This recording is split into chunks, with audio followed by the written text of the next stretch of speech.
corridor of Deck 7 aboard the Stellar Harmony hummed with the usual nocturnal quietude. But outside Officer Rhea Solen's quarters, an unusual sight had become routine.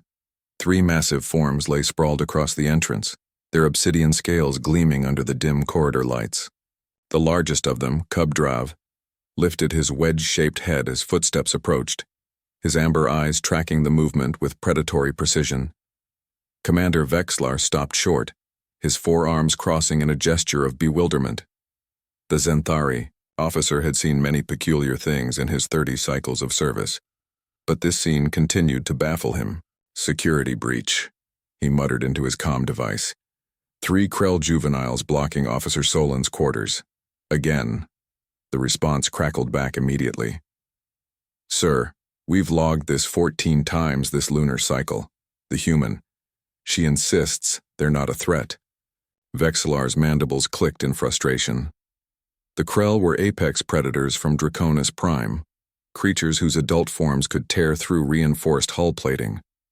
Their young, despite being called cubs, were still formidable enough to make most species reconsider their career choices. Yet here they were, loyal as domesticated pack animals, guarding a human's door. Officer Solen, Vexlar announced, pressing the door chime. We need to discuss your companions. The door slid open, revealing Rhea in her off-duty fatigues, a steaming cup of something pungent in her hands. She was unremarkable by human standards. Average height, brown hair tied back with those unsettling forward-facing eyes that made prey species nervous. But there was something in her posture, a quiet confidence that Vexlar had learned to respect. Commander, she acknowledged, taking a sip. Let me guess. The cubs are in the way again? They are a security concern, Vexlar stated firmly. The Council has filed 17 complaints. Crew members are frightened. Just yesterday, Engineer Plixoon refused to deliver your requisition forms because Drav apparently stared at him with murderous intent. Rhea glanced down at Drav, who had risen to his full 2 meters of height, scales rippling with iridescent patterns. He was probably just hungry. Weren't you, buddy? Drav's response was a low rumble that vibrated through the deck plating, a sound that made Vexlar's evolutionary instincts scream at him to flee. Officer Solen, I must insist, they're not leaving, Rhea interrupted gently but firmly. And I'm not making them. Vexlar's frustration mounted. Then perhaps you can explain why 3 Krell cubs have decided you, of all the 700, crew members aboard this vessel are worthy of their protection? The xenobiologists are going insane trying to understand it.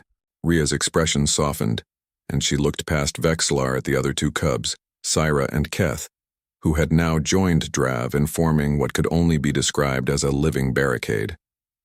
Because I protected them first, she said simply. The commander's translator struggled with the idiom. Clarification required. With a sigh, Rhea leaned against her doorframe. 6 months ago, when we docked at Helix Station for repairs, I was on shore leave. Wandered into the wrong sector. You know how those stations are. All sprawl and no organization. Vexlar nodded. Helix Station was notorious for its black markets and less-than-legal enterprises. I found these 3 in a cage, Rhea continued, her voice taking on a harder edge. Some Vernathi trafficker was selling them. Krell cubs fetch a high price in fighting rings, apparently. They'd been starved, beaten, probably drugged to keep them docile. She paused, taking another sip of her drink. The cage was barely big enough for one of them, let alone 3. Syra had a broken tail. Keth's scales were damaged from acid burns, and Drav. She looked down at the eldest cub with something approaching tenderness. Drav had a neural collar that shocked him every time he moved. Vexlar felt his stomach's churn. Such practices were illegal in council space, but enforcement in the outer stations was inconsistent. What did you do? He asked, though he suspected he already knew the answer. Humans had a peculiar reputation for violent altruism. I bought them, Rhea said flatly. Cost me 8 months of saved salary and a few favors I'd rather not discuss. The trafficker wasn't interested in letting them go cheaply, and I wasn't interested in negotiating peacefully after seeing what he'd done to them. You assaulted a merchant? I convinced him to accept my offer. Rhea corrected with a slight smile that didn't reach her eyes. Then I brought them back to the ship, explained the situation to Captain Joral, and got permission to keep them in the cargo bay until we could find a rehabilitation center. But you never sent them to a center, Vexillar observed. No, Rhea admitted, because they wouldn't leave. And I realized they didn't need a center. They needed someone who gave a damn about them. Drav moved closer to Rhea, his massive head nuzzling against her shoulder with surprising gentleness. She scratched behind. His auditory ridge and the predator's rumble changed to something almost resembling a purr. I fed them, Rhea continued. Not the cheap protein paste, but real food. I sat with them when they had nightmares. I removed Drav's collar myself. Nearly lost 2 fingers when it shocked him one last time, but I got it off. I taught them that not every being with hands would hurt them. Vexillar watched the interaction, his understanding slowly shifting. And in return they bonded to you. Krell don't bond lightly, Rhea explained. Their species has a concept, Vralketh. It roughly translates to life debt guardian.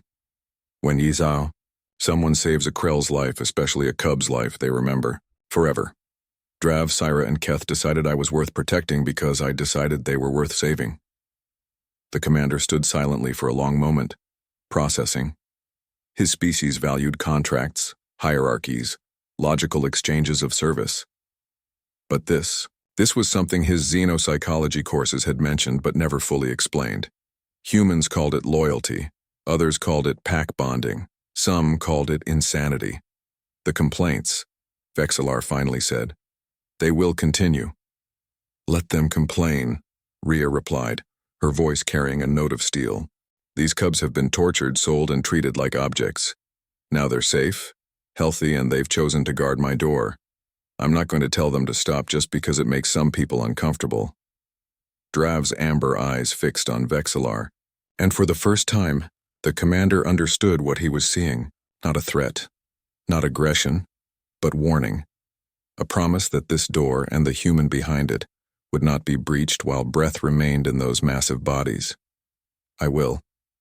Note your position in my report, Vexillar said carefully. You do that, Commander. Rhea smiled genuinely now. And tell Engineer Plixoon that if he wants his forms delivered, he can slide them under the door. Drav doesn't bite. Much. As the door slid closed, Vexillar stood in the corridor, watching the 3 cubs settle back into their guard positions. He made a mental note to recommend an expansion of the doorway clearance regulations, and perhaps to review the files on human behavioral patterns again. Because if there was one thing he'd learned in his decades of service, it was this. Humans were predictable in only one way. They would always surprise you. They would tear down empires for the sake of an ideal, bankrupt themselves for strangers, and earn the unwavering loyalty of apex predators simply by treating them with basic decency. As he walked away, Vexillar heard Drav's deep rumble echo through the corridor, and he understood the message perfectly. This door is protected. This human is ours. Challenge at your own risk. And somewhere in the illogical, chaotic, beautiful madness of it all, Vexillar found himself smiling. Humanity. Fuck yeah, indeed.